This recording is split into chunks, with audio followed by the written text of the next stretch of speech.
Olá, seja bem-vindo a esse vídeo. Nós estamos aqui gravando uma aula para o Seminário Presbiteriano do Sul, Brasil Central. E se você gostaria de participar com a gente assistindo esse vídeo, nós estaremos falando sobre enfermidades no ministério, faz parte de um curso de revitalização de igreja.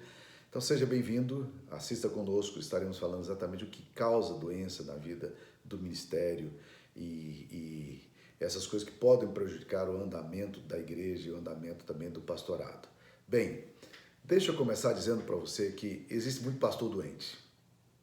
Existe muita igreja doente, adoecida por causa de uma liderança doente, patologicamente doente.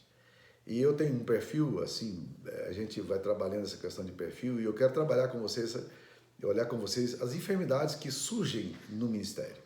E não são poucas, O problema é que quando um pastor está doente, todo o rebanho, ele começa a apresentar esse tipo de doença. Pastorados saudáveis, igrejas saudáveis, normalmente têm pastorados saudáveis. As igrejas que mais crescem nos Estados Unidos, para vocês terem ideia, grandes igrejas americanas, elas têm uma característica curiosa, né? Um ministério muito sólido, ministérios sólidos e longos pastorados. A média de igrejas saudáveis, grandes nos Estados Unidos, a média de ministério é de 23 anos, a média. Significa que há pastores que passam 40, 50 anos numa mesma comunidade. Isso, gente, gera saúde. Gera saúde porque já tem saúde, não é porque tem um ministério longo. O ministério longo se torna um reflexo de um pastorado bonito, abençoado, em onde a igreja tem vitalidade, as pessoas estão em paz e harmonia e o ministério cresce. Eu sou pastor da mesma igreja já há 18 anos e algumas pessoas têm perguntado qual tem sido o segredo do meu ministério na igreja presbiteriana de Anápolis. Eu acho que a nossa igreja não tem nada excepcional em relação às outras igrejas, a não ser um fato, é de que nós temos paz, nós temos harmonia. E o fato de ter harmonia na liderança, isso ajuda, sabe o quê? O andamento. Você não gasta tempo, você não consome energia tentando corrigir rotas, tentando resolver conflitos, tentando superar divergências que existem. Então, igrejas saudáveis refletem ministérios saudáveis. Portanto, o problema mais grave na questão da revitalização da igreja não é a instituição em si, mas o coração do líder. Quantas vezes já fui procurado por pessoas amarguradas com a minha denominação, me dizendo assim, não, mas como é que você consegue ficar nessa igreja, PPP? Eu falo, rapaz, para começar, minha igreja nem me enxerga. A minha igreja não sabe que eu existo, tá? Essa é a grande verdade, na prática é isso aí, né? A minha igreja nem me enxerga. Eu estou aqui no interior de Goiás, sabe, isolado, longe de grandes conflitos, né? E a segunda coisa, na verdade, a igreja de Cristo, ela flui, sabe? Então, assim, nunca tive real problema em liderança de igreja. Críticas aqui, críticas acolá. Em qualquer lugar que você tiver, você vai receber, mas não críticas focadas, intencionais, não. Continue o seu ministério, faça o seu ministério. Na medida em que você conquista o respeito, na medida em que você evidencia a seriedade do seu ministério, isso você supera. Então, para mim, o problema não é da instituição, mas o coração do líder. E quando eu vejo um líder na nossa denominação, ou em qualquer outra denominação, dizendo, não, essa igreja não dá, eu falo, rapaz, sai da igreja. Vai ser pastor de outra igreja, né? E já disse isso várias vezes.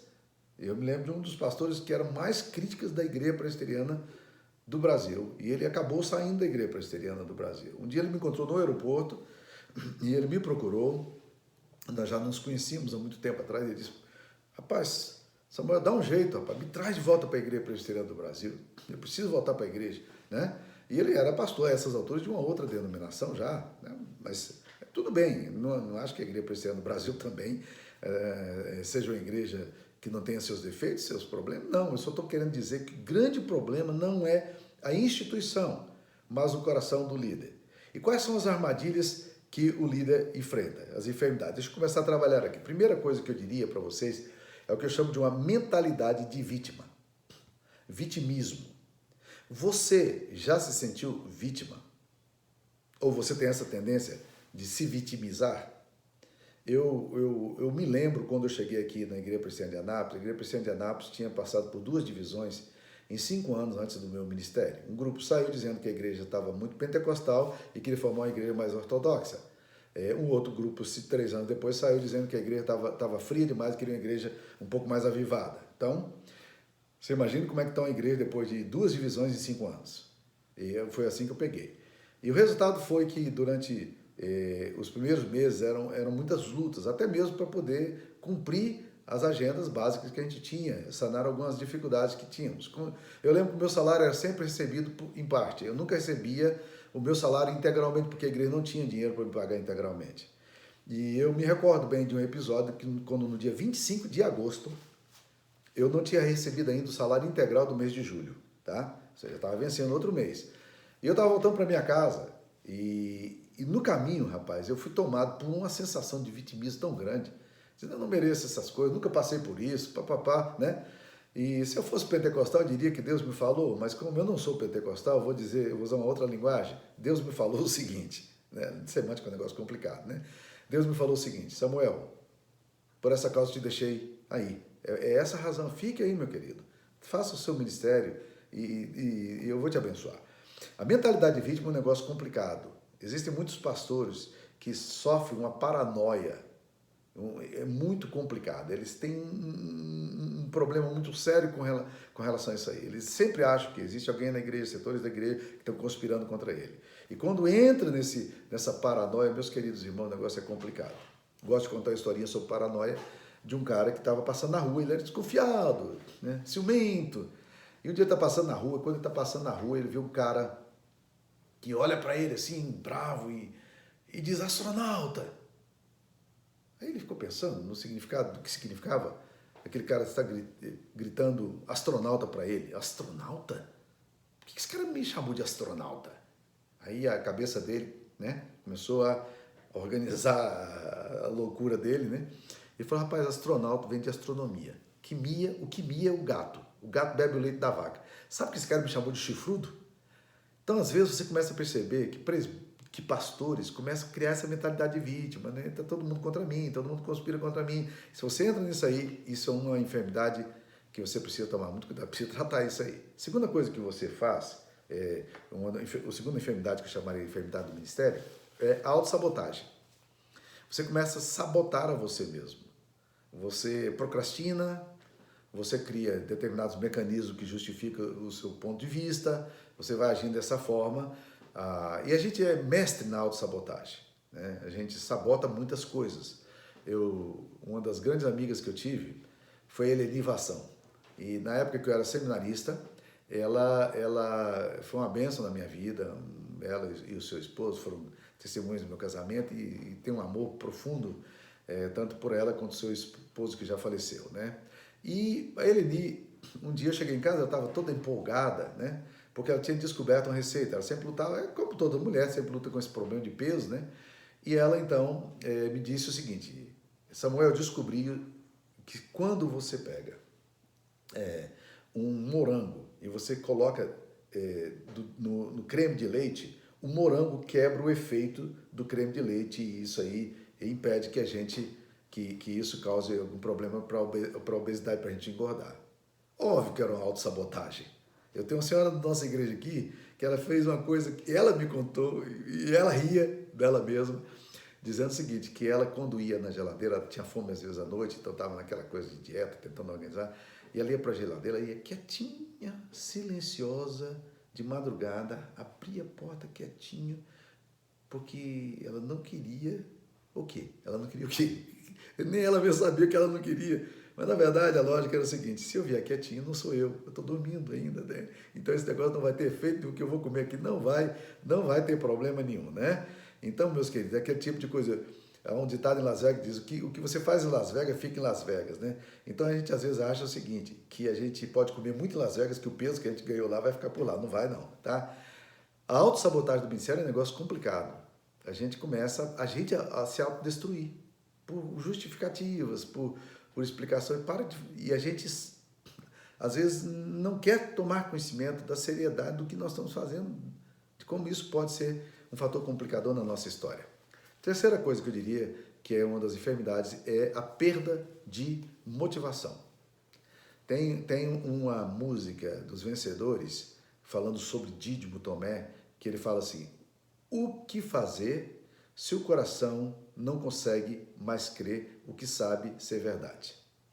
Eu me lembro uma vez que estava pastoreando ainda nos Estados Unidos, e eu já estava quase 9 anos já naquele ministério, e de repente, rapaz, eu tinha o meu ministério todo pela frente, e eu estava absolutamente desanimado. E eu disse à igreja: eu preciso ir embora. Está na hora de ir embora, eu preciso ir embora. Eu nem sabia para onde viria, eu voltaria para o Brasil, eu não tinha ministério, até tentei olhar algumas coisas, não encaixaram, eu estava atrás de alguma possibilidade, não necessariamente nos Estados Unidos, eu poderia ter ficado lá também, mas as coisas não encaixavam. Mas e a liderança minha, que não tinha nenhum problema comigo, graças a Deus, ela estava querendo entender: pastor, por que você quer sair? Eu disse: rapaz, eu percebia que eu não tinha mais a energia para poder fazer as coisas que eu sabia que precisavam ser feitas. Né? Visitar se tornou uma coisa complicada, eu não tinha mais disposição para visitar as pessoas, não tinha mais energia para fazer as coisas. Né? Algum tempo atrás, uma pessoa que trabalhou 12 anos aqui no nosso Ministério Infantil resolveu sair da igreja. E ela aceitou o convite para pastorear em outro lugar. Muito querida da igreja toda, ninguém pensava que ela saísse. E ela, assim, muito cuidadosa, zelosa com tudo. E eu perguntei para ela: é questão de dinheiro, é questão de salário? Não, pastor, não.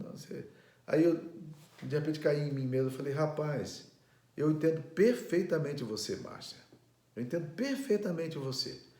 Eu acho que eu vivenciei isso na minha história, quando você perde a motivação. Então, isso gera um problema sério no ministério. Né? Quarta coisa que eu diria é a transferência de responsabilidade. Se você, por exemplo, é do tipo passivo-agressivo, que você não está com vontade de fazer, mas quando as pessoas fazem, você reage, né? Então você começa, por exemplo, a transferir a responsabilidade do seu fracasso ao fato de que você não tem apoio, que as pessoas não vêm com você, de que você não... Então você transfere a responsabilidade. Mas a pergunta que fica é: por que as pessoas não vêm com você? Por que você não inspira as pessoas a te seguirem? Liderança é influência, como diz John Maxwell. Líder é aquele que faz seguidores, John Maxwell. Né? Então, a transferência de responsabilidade é um negócio complicado, porque você já não consegue mais ver exatamente o que você precisa mudar, e você começa a descobrir agentes e pessoas e situações que estão fazendo com que você realmente perca esse dinamismo. Você transfere a responsabilidade do seu problema. Quinta coisa que eu diria é a familiaridade com o sagrado. Esse é um problema muito sério. Existem 2 problemas no ministério que são muito comuns. Né? O primeiro deles é você sacralizar o profano. Isso é muito comum, por exemplo, num pentecostal, num pastor pentecostal que chega e dá uma profecia. Mas a profecia é o desejo dele. Ele fala que Deus vai fazer e ele sacraliza, ele dá um ar sagrado no sentido em que ele diz que Deus vai fazer, quando Deus nunca falou. Mas ele, ao dizer: olha, Deus me falou isso, ele sacralizou uma coisa. Então você, como pastor mais conservador, pode sacralizar coisas que não são sagradas na sua essência. Né? Pode dizer: não, a visão que Deus me deu. Que visão que Deus me deu? E aí você sacraliza a coisa na perspectiva, a visão que Deus me deu. E aí você sacraliza aquilo que é secular, né? Que é o desejo do seu coração, que é o que você acha que é melhor, nas suas necessidades pessoais e assim por diante. Agora, há um outro problema, esse mais comum, que é a familiaridade com o sagrado. Neste caso, você se acostuma com as coisas que você lida, que são espirituais. Por exemplo, você pode começar a ler a Bíblia e transformar a Bíblia num manual que você, como técnico, precisa analisar para tirar desse manual as respostas que você precisa para pregação, por exemplo. Você precisa de sermão, você precisa pregar, né? E aí você vai desse manual. Mas você está trabalhando com esse livro como alguma coisa técnica apenas. Pergunta importante para você: quanto tempo faz que você não lê a Bíblia devocionalmente. Do tipo assim, eu quero ouvir a palavra de Deus. Deus, fala comigo. Deus, vê se há algum pecado em mim. Inclina o meu coração para a tua verdade. Você, por exemplo, pode subir na igreja e a igreja, de repente, é um palco. Ela deixa de ser um púlpito. Um lugar onde você tem que ser performático, né? E todos nós podemos, por exemplo, esvaziar até mesmo a oração, né? O Eugene Peterson, no livro dele, Pastor que Deus Usa, ele fala sobre o fato de que nós, como pastores, eventualmente deveríamos recusar orações, determinadas orações, dizer, não vou orar por isso, porque são orações profissionais. É bem dramático isso, né? Bem complexo. Até mesmo para a gente poder tomar pé da situação e entender, cara, isso aqui é alguma coisa que eu preciso tratar com mais seriedade. Sexta coisa que eu diria aqui como enfermidade é o pensamento mágico. O pensamento mágico é quando você começa a construir determinadas coisas, isso acontece muito, principalmente em pastorados mais velhos, em que você começa a achar que as coisas são o que não são, mas você crê naquilo. Eu já acompanhei o caso de um empresário, de um grande grupo, que já estava bem idoso, ele já estava com 84 anos, a família querendo assumir porque estava percebendo que as coisas não iam bem, e a família pediu para eu entrar em contato com esse homem para ver se ele transferia, eles dariam para ele uma coisa vitalícia, né? Mas se ele transferia a direção daquela instituição. E eu lembro muito bem da resposta dele, ele disse, nunca essa empresa esteve tão bem como agora. Só que a gente sabia que essa empresa estava absolutamente falida. Ela estava entregando as coisas mais preciosas dela, já estava com 127 processos em cima dela, trabalhistas, de pessoas fornecedores, assim por diante, de impostos. Mas ele negava, ele tinha o seu delírio ali, ele achava que não ia acontecer. E acompanhei um outro caso de um grande empresário também, que a empresa dele faliu, literalmente ela faliu, né? Mas ele, se você ia conversar com ele era todo muito seguro. A coisa estava tudo bem, está ótimo, não vai acontecer nada. Não, nós já tivemos crise, vamos passar. E não passou, né? O pensamento mágico. Às vezes você tem um pensamento mágico em relação ao seu ministério. Você acha que as coisas estão tudo muito boas, mas as coisas não estão boas, né? Você constrói uma utopia, um romantismo aí, achando que as coisas estão indo bem. Não estão indo bem, né? Você está passando por um problema sério. Eu lembro de um cara, de um pastor, que ele saiu de férias no mês de julho. O conselho disse, não, vai sair de férias e tal. E antes, ele queria saber como é que estavam as coisas, mas havia rumores que as coisas não iam bem. E ele assim, dizia para todo mundo, não, está tudo muito bem. Eu já conversei com meus líderes e tal, né?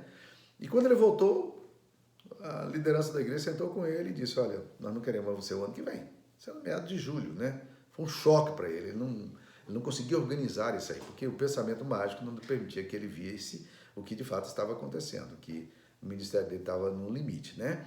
E isso tudo, gente, vai gerar o que eu chamo de uma down spiral, né?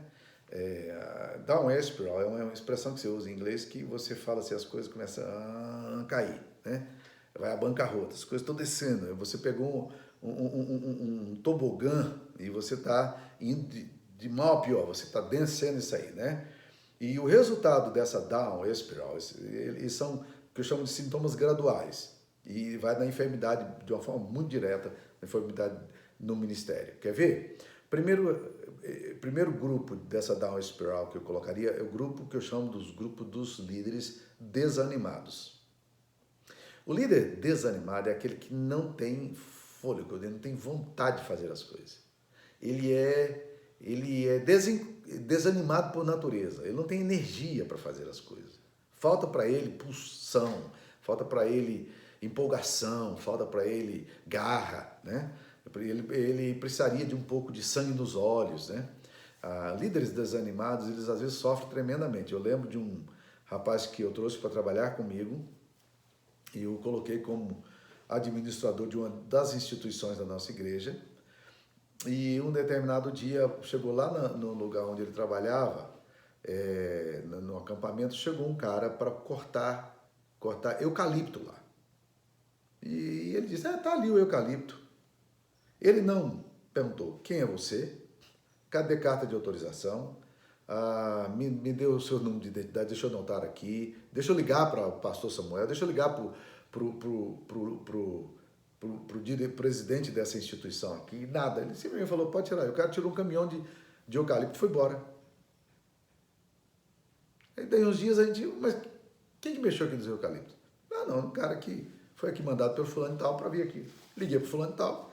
Disse, não mandei ninguém lá fazer isso, não. O cara roubou um caminhão de eucalipto, ele não sabe o nome do cara, o número da placa do carro, nada. É? Então, aí ele veio conversar comigo e falei, rapaz, você precisa ter um pouco mais de sangue nos olhos. Então, por exemplo, às vezes você vai trabalhar com seminaristas, você vai trabalhar com pastores auxiliares, você vai trabalhar com pessoas que, rapaz, ele não tem vontade de trabalhar, né? São desanimados. Segunda coisa, é o que eu chamo de líderes desencorajados. O líder desencorajado, ele não é, por natureza, desanimado. Ele pode estar desanimado por uma razão. Sabe qual é a razão? Ele tentou fazer e não conseguiu. E aí ele começa a se frustrar com os resultados muito pobres que ele obtém, e ele começa a dizer para ele, rapaz, eu não vou fazer mais nada não, tudo que eu tento fazer não dá certo, as pessoas nunca entram, então eu não vou fazer mais nada. Aí ele está desencorajado, ele sabe o que fazer, ele poderia fazer melhor, mas por causa das frustrações, das pancadas que ele recebe, ele entra num quadro de, né, quanto menos melhor. E se ele é um cara inteligente, né, e alguns pastores são muito espertos, o que acontece? Ele faz um mínimo denominador comum, um mínimo para que a igreja o mantenha, para que ele tenha certa estabilidade, e o mínimo também para a sobrevivência do ministério. Ele não tem sonhos, ele não tem plano, ele não tem ousadia, não tem nada, ele é desencorajado. Ele até não era assim não, mas ele se tornou assim. Terceiro grupo, nessa down spiral aí, para mim, é o grupo dos líderes displicentes. O que são os líderes displicentes? São aqueles caras que são preguiçosos mesmo. Aí é uma questão seguinte, e alguns desses displicentes são muito inteligentes. Então, eles não querem fazer as coisas, eles justificam o não fazer. A Bíblia fala do preguiçoso da seguinte forma. O preguiçoso diz, há um leão na rua. Vocês entenderam a coisa? O preguiçoso diz, há um leão na rua. Ele não vai sair para a rua. O leão vai comê-lo, vai devorá-lo. Então, o líder displicente, ele deixa as coisas soltas. E a Bíblia fala que, por falta de trabalho, desaba o teto. Né? A Bíblia fala também em Provérbios 14:4, que não havendo bois, o celeiro fica limpo, mas pelo mexer dos bois, a abundância de cereal. Então, quando você tem líderes que são displicentes, eles não trabalham. Eles não se esforçam pela comunidade. Eles não têm paixão pelos perdidos, eles não têm cuidado com as ovelhas, eles estão fazendo a coisa mínima, eles são displicentes, são preguiçosos. Quarta característica aqui para mim, dessa down spiral, são o que eu chamo de líderes deprimidos. Aqui você tem um quadro um pouquinho mais grave, né? Porque você tem aqui agora um cara que está doente, né? Ele é doente, ele precisa de um Prozac, né? E ele não está tomando. Ele precisa de um acompanhamento psiquiátrico, ele precisa de terapia, ele precisa de trabalhar esse fato de que ele não tem energia pulsante nele para fazer. Nós tivemos um caso aqui, há alguns anos atrás, de um pastor muito querido do nosso presbitério que de repente começou a apresentar um quadro de desânimo generalizado. Uma das visitas que eu fui fazer a ele estava tomando o café e a mão dele tremia e ele não estava tendo força para segurar a caneca. Mas ele queria trabalhar, mas ele estava num momento assim deprimido profundamente. E ele foi entrando num estado catatônico. O estado catatônico é quando a pessoa ela já assim fica meio abobalhada, né? E com remédio aí foi complicando mais. O fato foi o seguinte, esse cara infelizmente morreu 2 anos depois. Ele estava doente. E não se descobriu a causa, né? Infelizmente, nós nunca chegamos a um diagnóstico. Vários médicos, equipes trabalharam esse assunto, mas não conseguiram descobrir. Ele morreu, deixando a sua esposa muito cedo, né? Então, é um líder deprimido. E por último, É o mais grave de tudo, que eu chamo dos líderes descrentes. O líder descrente é aquele que não crê mesmo. E pode ser que ele já tenha até, assim, crido na palavra, crido na oração, crido no poder do evangelho, né? Mas agora, nesse momento, ele não está crendo. Há uma frase que eu gosto muito, né? O que fazer quando o coração não consegue mais crer o que sabe ser verdade. O que fazer? O que você faz quando você não está crendo mais, por exemplo, no poder da palavra? Spurgeon, no pequeno livretinho dele, cujo título é O Chamado para o Ministério, ele conta o caso de um rapazinho que o procurou e disse: pastor, por que quando o senhor prega as pessoas se convertem? E quando eu prego, as coisas não acontecem. Ele disse: você crê realmente naquilo que você prega? Aí o estudante virou para ele e falou assim: às vezes sim, às vezes não. Ele disse: então não é de se duvidar que os resultados sejam tão pequenos, né? O Wayne Cordeiro conta um outro caso que eu acho muito interessante também. Na verdade, não foi o Wayne Cordeiro, James Mix. Ele conta um caso muito interessante de um cara que começou a frequentar uma igreja, o vizinho da igreja, começou a frequentar a igreja e ele ia sempre à igreja, sempre à igreja, sempre à igreja. 1 ano, 2 anos, e um dia o pastor, que já o conhecia, o abordou e disse: fulano, por que você está aqui sempre na igreja e nunca tomou um passo de fé? Por que você nunca se batizou, nunca se tornou membro da igreja? Alguma coisa que a gente possa fazer? Precisa de um discipulado? Tem alguma dúvida? Ele disse: não, pastor, eu não creio em nada do que o senhor prega. Como? Não, eu não creio em nada do que o senhor prega. Mas como assim? Peraí. Deixa eu tentar entender. Você está me dizendo que você não crê em nada do que eu prego, mas tem 3 anos que você está frequentando essa igreja todos os dias. Você é mais assíduo do que a maioria dos membros da minha igreja. Então eu quero que você me explique o que está acontecendo. Ele disse: não, eu não creio em nada do que o senhor prega, mas eu gosto de ouvir pessoas que creem naquilo que prega. E o senhor é uma pessoa que crê naquilo que prega, né? Está entendendo a coisa? Então, às vezes, os nossos ministérios eles são tão infrutíferos porque a gente está num momento de descrença, o coração descrente no poder do evangelho. A mensagem que nós pregamos, nós não estamos realmente entendendo a seriedade disso aí tudo. Então, para a gente melhorar isso aí, deixa eu dar algumas dicas aí do que eu chamo de rumo à revitalização. Essas práticas que eu vou falar aqui são práticas muito voltadas para essa coisa, pessoas que trabalham com espiritualidade monástica, espiritualidade meditativa, mas faz um sentido imenso para o meu coração, tá? Primeira coisa, eles dizem o seguinte, que a transformação para uma vida pujante acontece nos detalhes específicos do coração. Primeira frase dele. Acontece nos detalhes específicos do coração. Ele diz: nós precisamos atentar para como o nosso coração se mobiliza, para como o nosso coração se move, quais são as tentações que a gente tem. Então, quando você olha para os detalhes específicos do coração, você começa a confessar mais diretamente o seu coração. Você começa a dar nome aos seus pecados. Você começa a dizer: esse é o meu problema. Meu problema é preguiça, meu problema é medo, meu problema é ansiedade.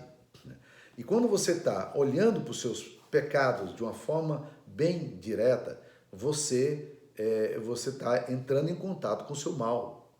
E isso o obriga à confissão. Eu me lembro uma vez no encontro com Osmar Ludovico, lá na Flórida, nós éramos 8 pastores nos reunindo com ele, e ele fez um trabalho muito interessante sobre os 7 pecados capitais da espiritualidade clássica do cristianismo. E no final ele disse o seguinte: olha, eu quero que vocês peguem o pecado que vocês acham que é o pecado básico da sua alma, e ele diz: não, tome cuidado aqui para não olhar vários pecados, eu quero um pecado, e vocês vão agora confessar esse pecado. E eu me lembro da dor que eu tive, a dor espiritual de lidar com um pecado específico do meu coração, que eu precisava entrar em contato com ele. É muito fácil você dizer: perdoa a minha multidão de pecados. Mas a transformação acontece quando você entra nos detalhes específicos do coração. Eu tinha um presbítero, um diácono lá na Gávea, ele era uma pessoa muito simples, muito simples na comunidade, mas muito amada. E todas as vezes que ele ia orar, ele orava e ele tinha uma frase que eu acho que fazia uma sonoridade bonita. Ele dizia: Senhor, abençoa essas pessoas que estão se acotovelando aqui nesse lugar, essa multidão que está se acotovelando aqui nesse lugar. Um dia, na reunião de quarta-feira, tinha 7 pessoas, e ele orou e disse: Senhor, muito obrigado por essa multidão que se acotovela aqui nesse lugar. Eu abri os olhos, todo mundo abriu os olhos e disse: cadê a multidão que está aqui nesse lugar, se acotovelando? Ou seja, oração vaga, né? Então, a espiritualidade clássica fala que você tem que entrar, a transformação acontece quando você entra nos detalhes específicos do seu coração. Segunda coisa, haja contra-intuitivamente. O que é isso? Você tem uma intuição e algumas coisas você já faz espontaneamente, mas você precisa cuidar para que você comece, à luz do Evangelho, não fazer aquilo que o seu coração diz para você fazer. Faça de forma diferente. O lema da Nike é Just Do It. Apenas faça. E aí eu diria que talvez o lema nosso como cristão seria Don't Do It. Não faça isso. Tá? Por exemplo, se você é uma pessoa solitária, tome cuidado com a sua solidão. Porque a sua solidão pode ser o veneno do seu coração. Se você é uma pessoa antissocial, tome cuidado com essa timidez sua.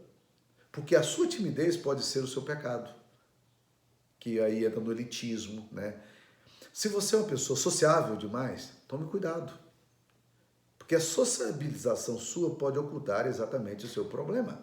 Se você é uma pessoa que ri demais, tome cuidado. Certa vez, James Houston estava com um pastor que gostava muito de contar piada e tal, e de repente, o pastor, James Houston, olhou para ele, quem me contou essa história foi Ricardo Barbosa, ele estava presente nessa hora, e disse: por que você ri tanto?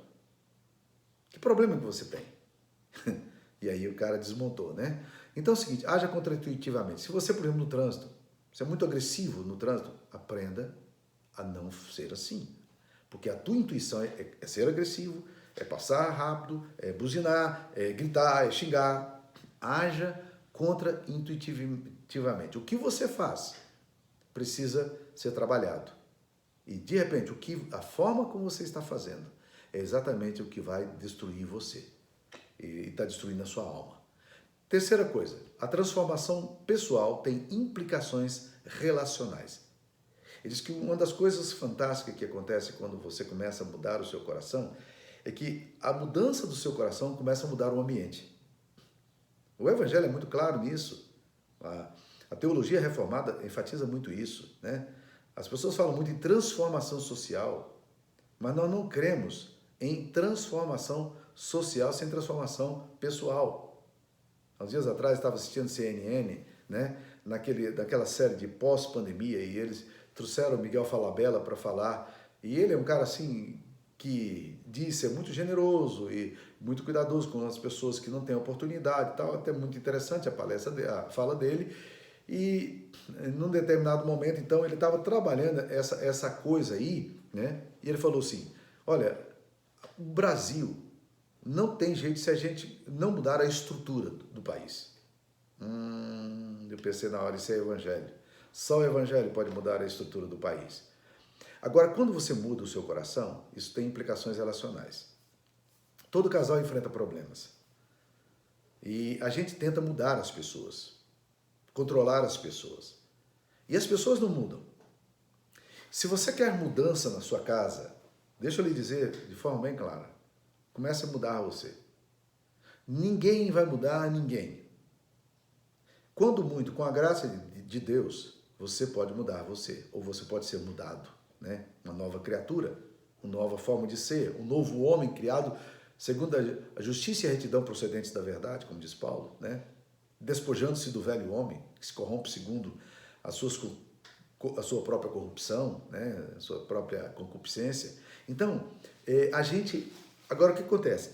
Quando você muda a forma de tratar sua esposa, tratar seu marido, a forma de tratar seu filho, você começa a mudar as relações, né? E é muito interessante isso. Então, a transformação pessoal tem implicações relacionais. Quando alguma coisa muda no seu ministério, você muda na igreja. A forma de você tratar o ministério pode ser a mudança que você espera da comunidade. Então, tente descobrir novos caminhos. E, por último, eu diria que a identidade é uma questão central no ministério. Se nós quisermos curar, tratar, nós precisamos resgatar a nossa identidade central, que está em Cristo Jesus. Nós somos filhos de Deus, filhos amados de Deus. Muito da nossa ansiedade tem a ver exatamente com a insegurança que nós temos em relação à nossa filiação. Essa é a diferença, por exemplo, de um homem e uma mulher cristãs quando enfrentam problemas. Se esses homens, esse homem e essa mulher, são pessoas que entendem a filiação que tem com Jesus, elas enfrentarão melhor porque elas sabem que elas são filhos amados. Então, quando o problema vem, elas vão dizer a Deus: Deus, eu sei que o Senhor me ama. Essa é a minha identidade central. Eu não sei por que as coisas estão acontecendo, mas eu sei que o Senhor me ama. E porque o Senhor me ama, eu quero descansar no Senhor. Isso ajuda na ansiedade da gente, isso ajuda na depressão da gente, né? A identidade é uma questão central. Quando Jesus veio exercer seu ministério terreno, por 2 vezes, Deus publicamente faz uma declaração a Jesus. Qual é a declaração que ele fala? Este é o meu filho amado em quem tenho prazer. E é curioso que logo depois da declaração que ele faz em Mateus 3, no batismo, quando ele sai do batismo, ele é levado ao deserto para ser tentado pelo diabo. E a primeira tentação que o diabo faz é: se és filho de Deus. Então, na verdade, não são 3 tentações, são 4. E a primeira é essencial. É a tentação de lançar dúvidas sobre o fato de Jesus ser ou não filho de Deus, porque se ele está ali passando privação, ele não pode ser filho. Tá? O segundo incidente acontece de forma muito interessante no Monte da Transfiguração. Jesus se encontra ali com Moisés e Elias, o texto é muito interessante, e Deus vem e se declara de novo: este é o meu filho amado em quem tenho prazer. Quando Jesus desce, o que ele encontra? Logo depois do Monte da Transfiguração, ele encontrou um grupo de discípulos lidando com a questão da possessão demoníaca de um rapaz, sem nenhum poder para fazer as coisas, né? Ou seja, Jesus sai de uma declaração de amor para uma luta espiritual, em ambas as situações. Mas o que sustenta Jesus nessas situações é o fato de que, na identidade central dele, ele era filho amado. E você? Como é que você vai curar as enfermidades do seu coração e do seu ministério se você não se entende como filho amado de Deus? Você está na mão de quem? O primeiro problema que você tem na comunidade, você está na mão de quem? De presbíteros? Da convenção? Do bispo? Quem é que governa a sua vida? A quem realmente você se reporta? Então, a identidade é uma questão central na sua vida. E isso, meus queridos, é absolutamente terapêutico. Isso realmente trata do nosso coração. E por último, eu queria falar de mais um texto, de 1 Coríntios 9:10, que fala assim: aquele que semeia, cumpre fazê-lo com esperança. Você precisa ter esperança naquilo que você faz, sabendo que a sua identidade está em Jesus. Que Deus abençoe você, espero que esse vídeo tenha abençoado você, né? E que a graça do Senhor esteja contigo. Amém.